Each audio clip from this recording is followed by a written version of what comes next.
Gênesis, capítulo 49. Jacó abençoa os seus 12 filhos.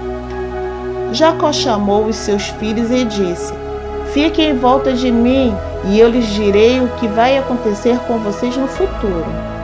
Fiquem reunidos em volta de mim para ouvir, filhos de Jacó. Escutem o que diz Israel, o seu pai. Rúben, você é o meu filho mais velho. Você é a minha força, o primeiro fruto do meu vigor, o mais orgulhoso e o mais forte dos meus filhos. Você é violento como a correnteza, porém não será o mais importante, pois dormiu com a minha concubina, desonrando assim a cama do seu pai. Simeão e Levi são irmãos. Com as suas armas praticam violências. Não estarei presente quando fizerem planos. Não tomarei parte nas suas reuniões, pois no seu furor mataram homens e por brincadeira aleijaram touros. Maldito seja o furor deles, pois é violento. Maldita seja a sua ira, pois é cruel. Eu os dividirei na terra de Israel.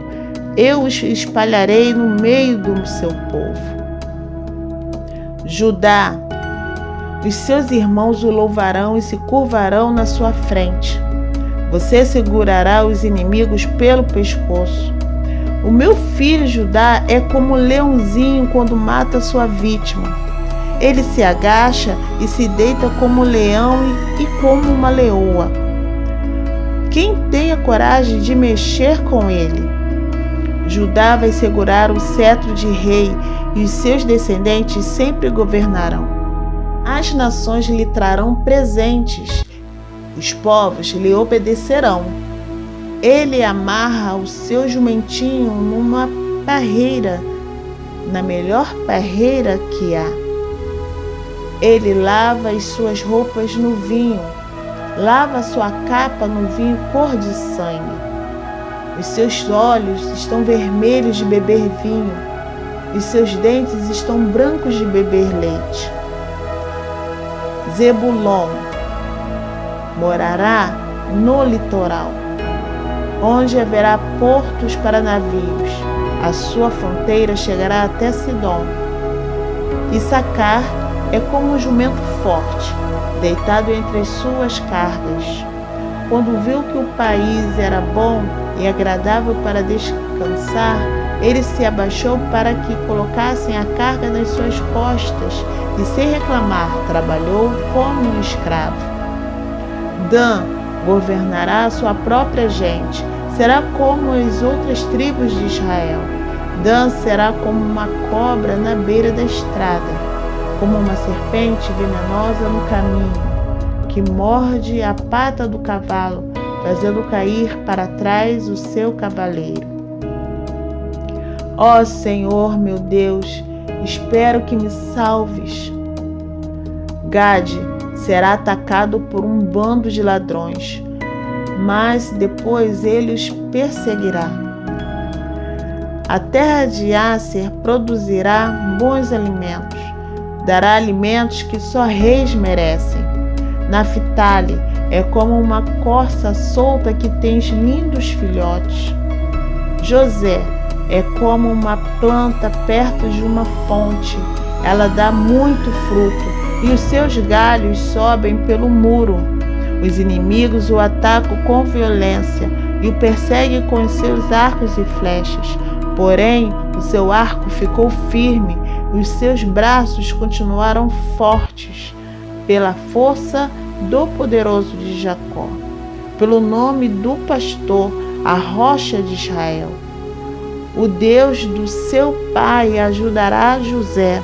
O Todo-Poderoso lhe dará bênçãos, bênçãos do alto céu, bênçãos de águas que ficam debaixo da terra, bênçãos de muitos animais e muitos filhos, bênçãos de cereais e de flores, bênçãos de montanhas antigas, coisas deliciosas dos montes eternos.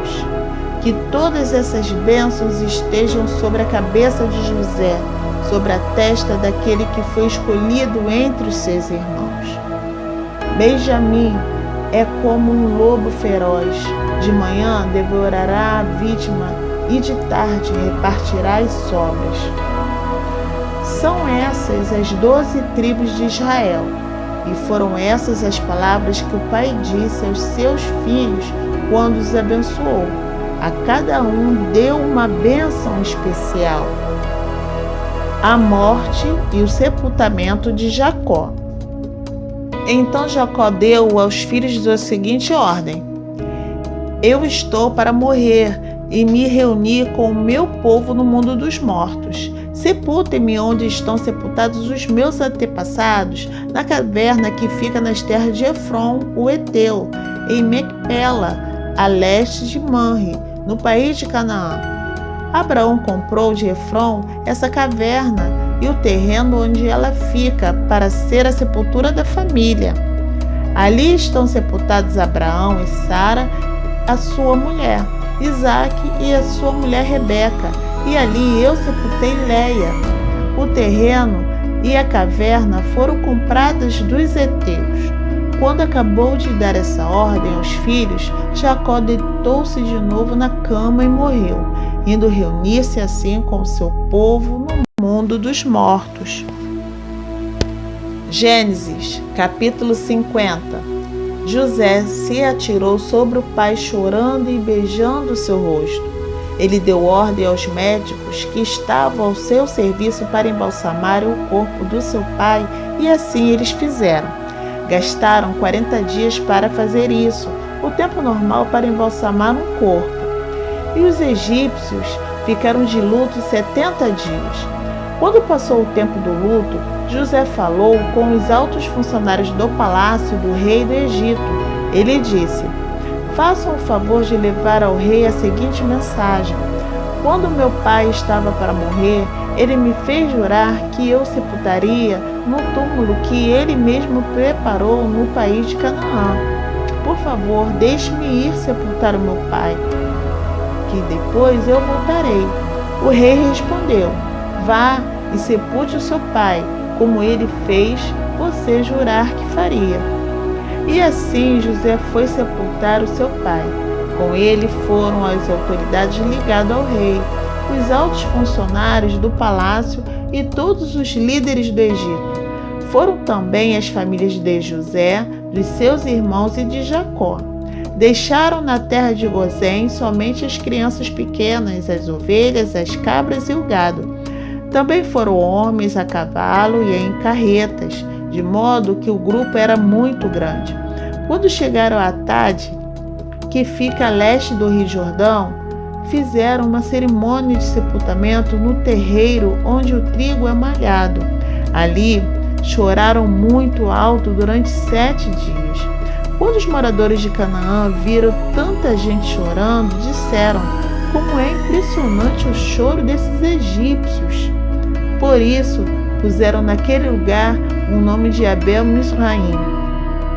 Assim, os filhos de Jacó fizeram com o seu pai tudo o que ele havia ordenado. Eles levaram o seu corpo até Canaã e o sepultaram na caverna de Macpela, a leste de Manre, no terreno que Abraão havia comprado de Efron, o Heteu, para ser a sepultura da família. Depois do sepultamento, José voltou para o Egito com os irmãos e com todos os que haviam acompanhado. Final da história de José. Depois da morte do pai, os irmãos de José disseram: talvez José tenha ódio de nós e vá se vingar de todo o mal que lhe fizemos. Então mandaram dizer a José: antes que o seu pai morresse, ele mandou que pedíssemos a você o seguinte: por favor, perdoe a maldade e o pecado de seus irmãos, que o maltrataram. Portanto, pedimos que perdoe a nossa maldade, pois somos servos do Deus do seu pai. Quando recebeu essa mensagem, José chorou. Depois, os próprios irmãos vieram, se curvaram diante dele e disseram: aqui estamos, somos seus criados. Mas José respondeu: não tenham medo, Eu não posso me colocar no lugar de Deus. É verdade que vocês planejaram aquela maldade contra mim, mas Deus mudou o mal em bem para fazer o que hoje estamos vendo, isto é, salvar a vida de muita gente. Não tenham medo, eu cuidarei de vocês e dos seus filhos. Assim ele os acalmou com palavras carinhosas que tocaram o coração deles.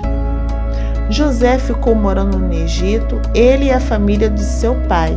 José viveu 110 anos e chegou a ver os netos de Efraim. Ele também pegou no colo como membros da família os filhos de seu neto Maqui, que era filho de Manassés. Certo dia, José disse aos irmãos: eu vou morrer logo, mas estou certo de que Deus virá ajudá-los e os levará deste país para a terra que ele jurou dar a Abraão, a Isaque e a Jacó. Então José pediu à sua gente que fizesse um juramento. Ele disse: estou certo de que Deus virá ajudar vocês. Quando isso acontecer, levem o meu corpo com vocês.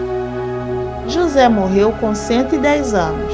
O seu corpo foi embalsamado e posto num caixão no Egito.